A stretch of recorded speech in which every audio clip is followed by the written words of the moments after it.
Hi, I'm the Rap Critic, and this episode was requested by Tyler Ball. And if you'd like to request a song for me to review and get other exclusive material, go to my Patreon for more info. And because you people hate me, let's talk about Lil Uzi Vert. Yeah. You know, there's usually a pattern with some bad rappers. Sometimes I'll hear a crappy single and think, okay, why do people like this guy? And then I'll look up a review or two that'll be giving him praise for his style, and I'll think, oh, come on, he can't be that good. And then I'll look up the album myself, and while I expect to dump on them, I end up begrudgingly admitting that, yeah, okay, there are a few things that the artist does make that makes them stand out on their own. Well, with Lil Uzi Vert, yeah, that wasn't the case. He's just as bad as I thought he was going to be.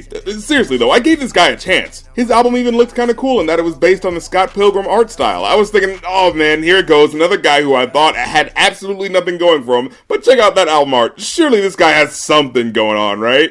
There's even a specific track called Scott and Ramona, and one called Team Rocket? And you're thinking, well, this has got to be about something, but nope, absolutely nothing interesting. The Team Rocket song never even explains why it's called that, and Scott and Ramona makes absolutely no direct connection to the Scott Pilgrim universe. So yeah, the Fireworks Dread guy rocking a Charles Manson t-shirt and a rap music video in 2016, with his own video inspired by Donnie Darko and Alice in Wonderland, with an album that looks like it's inspired by the colorful world of the Scott Pilgrim universe? Yeah, not as interesting as you might think. I never thought I'd have to use those type of descriptions for a rapper and then have to end it with, it's basically Young Thug again. An unimposing skinny guy, weird colored dreads, high-pitched voice, mumbling while slathered in autotune, can't focus on a topic to save his life that isn't money.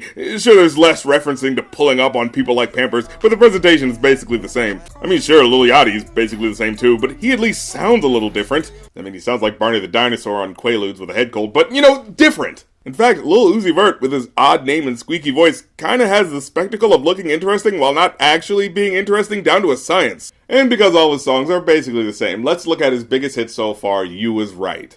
Yeah, alright, you was right, I was wrong. Now on the outset, you'd think this had a concept going, right? Rap song about you being right and him being wrong? What rapper even admits to being wrong? Where could this possibly end up going? Yeah, I should've never ever took her home. No. I should've just blown. I'm crying in my arms like a nigga wrecked you. Talking about a broken heart, running to the restroom. Oh, it's about how he should have only had sex with this woman and had no established emotional connection because women are too emotional, am I right?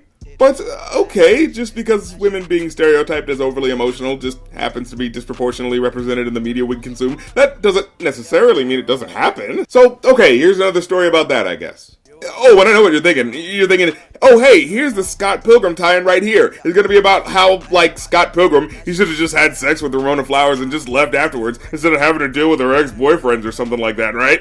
But, no, not really. There are no lyrics or storytelling allusions that in any way directly parallel Scott Pilgrim's narrative. In fact, Uzi Vert manages to do what most mainstream rappers do when they present something that could be interesting. Say it with me now. They look at my mama just like we rich. Yeah. Look at my bitch like we rich. Completely forget about it for the most part and just talk about how rich they are. I know that you ain't got it, boy. Why you ain't just say that? Yeah. They see I got that money now it's bitch like I said that.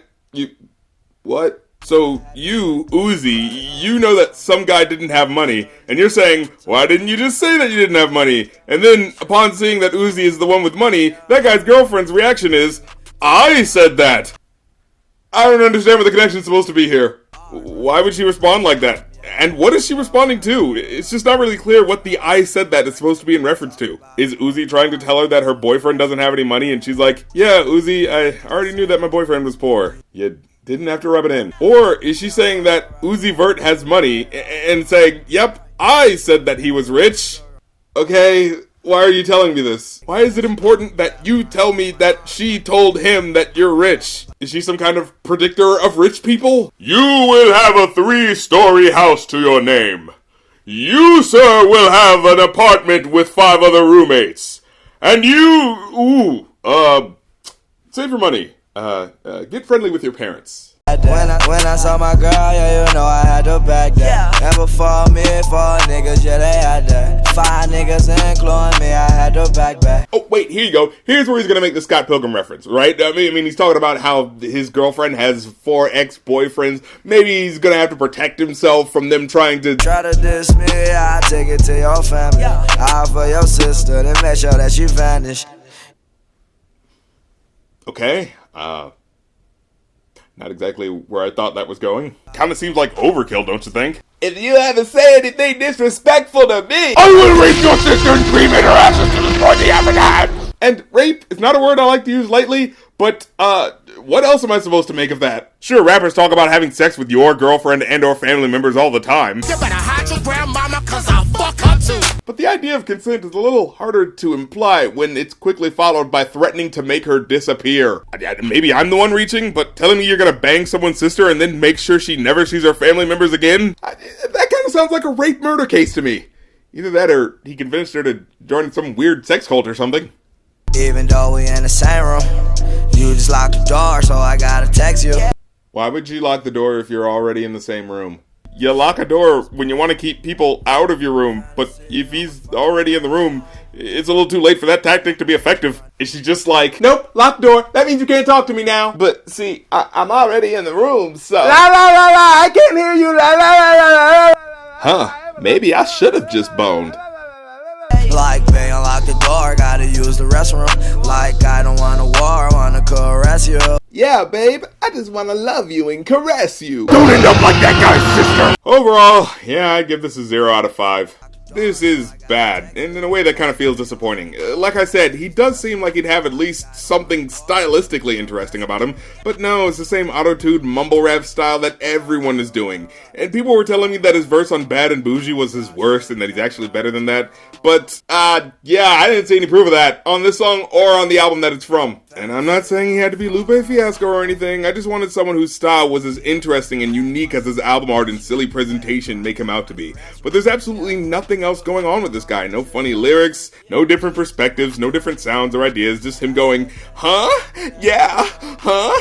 Yeah, huh? Yeah. Like he's constantly confused about and figuring out how the recording booth works. And this isn't a thing of, oh, you just hate these new rappers because you like old school rappers. Look, rappers sucking is not a new phenomenon. The only difference is the excuses, and the fact that over time, the bad rappers of a certain era get forgotten. Anyone remember Rappin' Duke? Remember rapping Duke? The hard. No, not that song. I mean the song that he was referencing. I was at the Ponderosa rapping to the beat. Da ha da ha da ha ha ha ha. This is stupid, ridiculous, and gimmicky. It's like a child wrote it, and at a time when no one took rap seriously because it was a new thing, you know? But now when rappers don't take their lyrics seriously, the excuse is, that's just the new thing, you know? I call bullshit. Being lazy and gimmicky has always been a problem in hip-hop, and I for one will always call it out, past or present.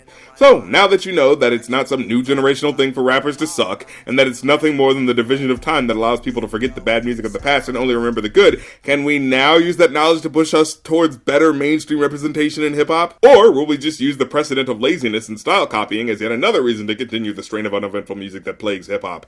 As if I don't know the answer.